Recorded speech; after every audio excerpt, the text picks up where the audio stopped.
Hey everyone, welcome to today's edition of One Single Story, where each weekday we tackle a single relevant question based on our Bible reading for that day. This week our reading comes from the book of Titus. Today I'm joined by Zack Unkenholz and Chris Rexroad, and so we're going to look at a couple of verses from Titus 1, but let's talk about the theme since this is Monday. The theme of Titus is works. It's written by the Apostle Paul to Titus, who was a leader in the church on the island of Crete. So that's where the church was located. And he talks a lot about works.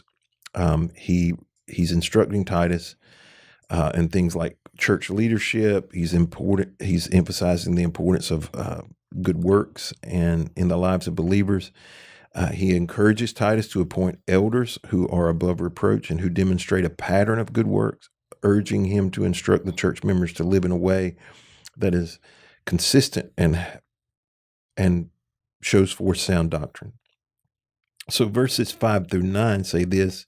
It says, I left you on the island of Crete so you could complete our work there and appoint elders in each town as I instructed you. An elder must live a blameless life. He must be faithful to his wife. His children must be believers who don't have a reputation for being wild or rebellious. A church leader is a manager of God's household, so he must live a blameless life. He must not be arrogant or quick-tempered. He must not be a heavy drinker, violent, or dishonest with money. Rather, he must enjoy having guests in his home, and he must love what is good. He must live wisely and be just. He must live a devout and disciplined life. He must have a strong belief in the trustworthy message he was taught. Then he will be able to encourage others with wholesome teaching and show those who oppose it where they are wrong. So he's speaking of instructions to elders here. And twice he says an elder must live a blameless life. So what does it mean to live a blameless life? What is a blameless life? When I hear blameless, I think of like without fault, or without blemish, is kind of what I initially think. But we know as Christians, it's impossible to truly be without sin, right? And so I think what he's saying here, to live a blameless life, is to live a life where you are working to be more Christ-like, a life where you are working to have less sin in your life, and you are continually working to be more holy and to be better. But of course, we do all sin. But to be honest about the sin that we have, that we're working, towards going away from that, I think that's what he's kind of saying with living a blameless life is. Not saying that you need to be perfect in order to be an elder, but that we should be working towards being more like Christ. This area here parallels right alongside of like 1 Timothy 3, where they're given the qualifications for pastors and elders.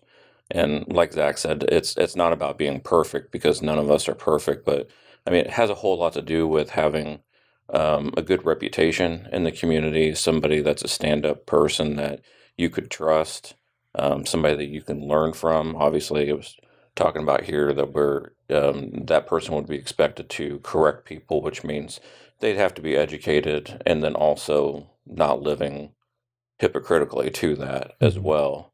But yeah, I would say probably somewhere within that. It doesn't actually mean like you cannot have any blame whatsoever, but it would be where you said it before, a life above reproach. Yeah, well, that's I think that is probably other translations, the word they use. As a matter of fact, I want to look here. And this is a New American Standard, even though it's not the newest New American Standard. It is. Let's see what word it uses. The semi-New American Standard. Well, so they have a 2020 version of the American Standard Bible. Okay. A lot of people like to use the 95. This is the 95. Yeah. Yeah, this uses a man that is above reproach. The way I would describe above reproach is there can't be one public scandal. That has to be true.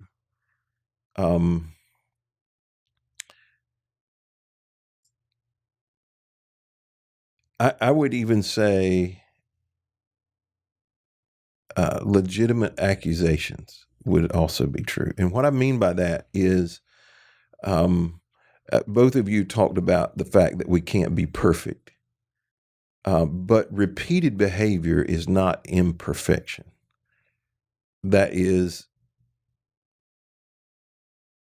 willing ignorance or willing sin. There's a difference, so now I don't think that there are some things you can pass off just as one-time events either. So let's talk about a couple of different situations. One,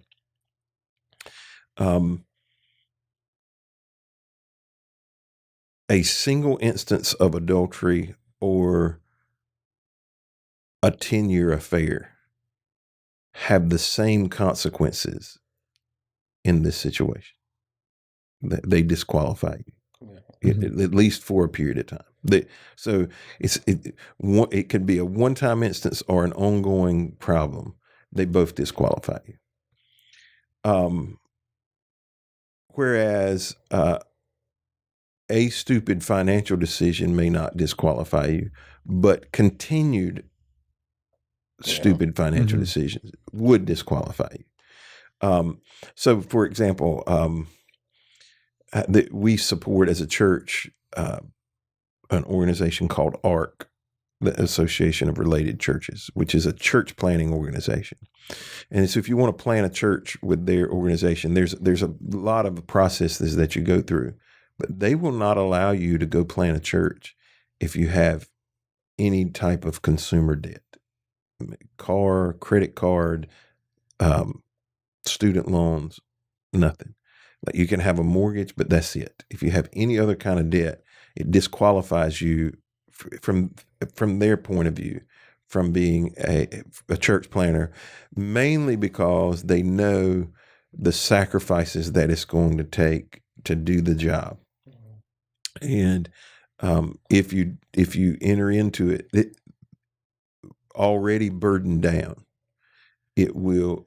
So I give you another example that's outside of ministry.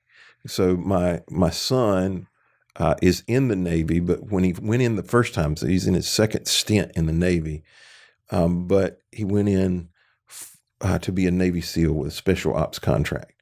And one of the things they do there is they do extensive background checks. I don't know if y'all know this or not, but like a federal background check costs anywhere from $40,000 to $200,000 per person. No, I didn't know. Yeah.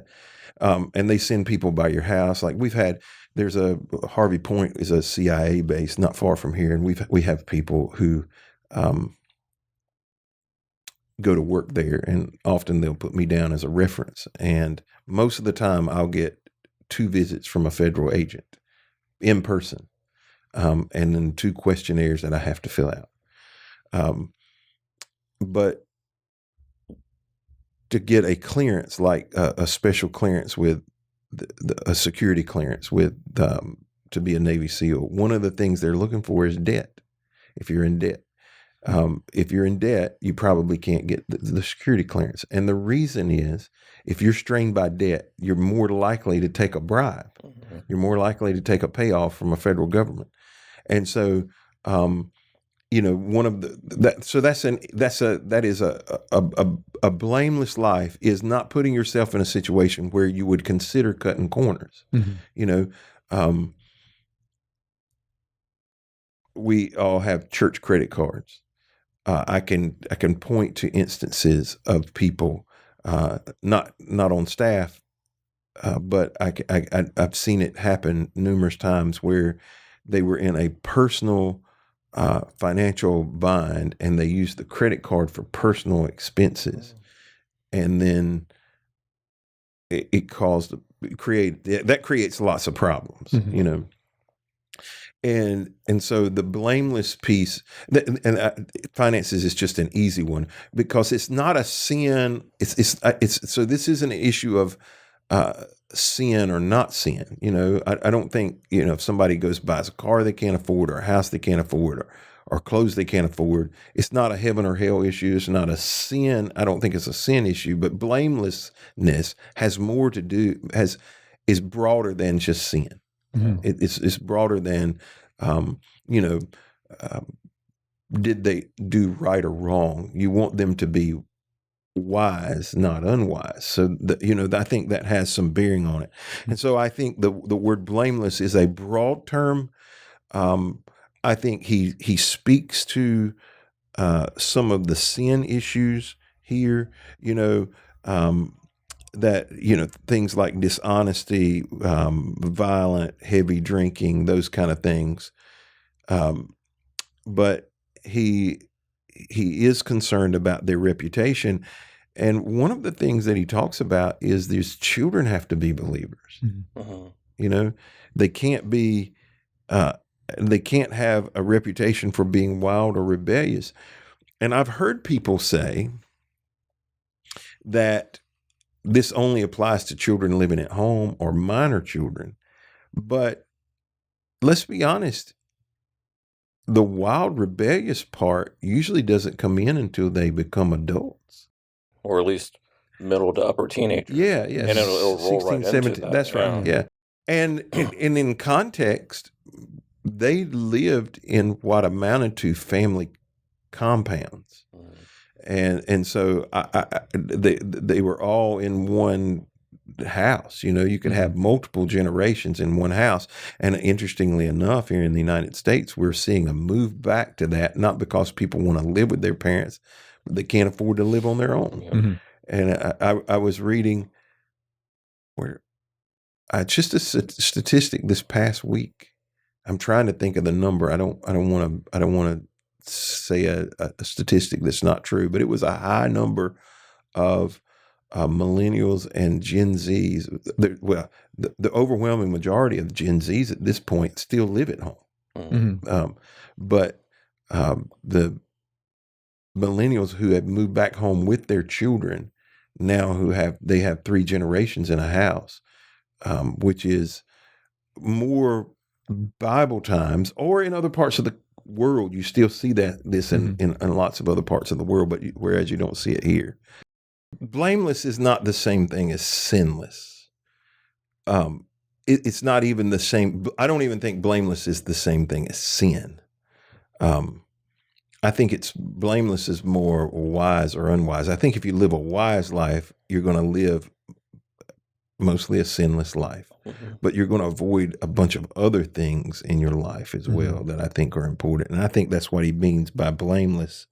Going along with that, I was talking the other night, we had one of my students babysitting the girls, and I just have it as a rule that I don't drive a student, it's a girl. I don't just drive a student by myself home alone. Right. So we had Jess drive her back home, and I was talking with Jess about it and why we do that. And it's not a sin for a guy to drive a girl home, but in itself, if something were to happen or if something was said, you want to keep yourself out of situations where there's even a thought that something could have happened. And so I think it was, I'm pretty sure it's Billy Graham who lived by that rule, that he would not meet with a woman alone in his office and things like that, because it wasn't that he was going to do something or that even they were going to do something, but you try to be wise and keep yourself out of situations where blame could even be, put on somebody. Well, there's 2 things about that. One, if somebody else sees it, they can choose to think whatever they want to, and there's nothing you can do about that. Yeah. So that's important. Secondly, if there's an accusation, you have no defense, zero defense. Yeah. It's your word against theirs, and there's just it is no reason to put yourself in that situation, none whatsoever. Well, thank you for joining us today on this edition of One Single Story. We hope you'll be back with us tomorrow as we continue a conversation around the book of Titus.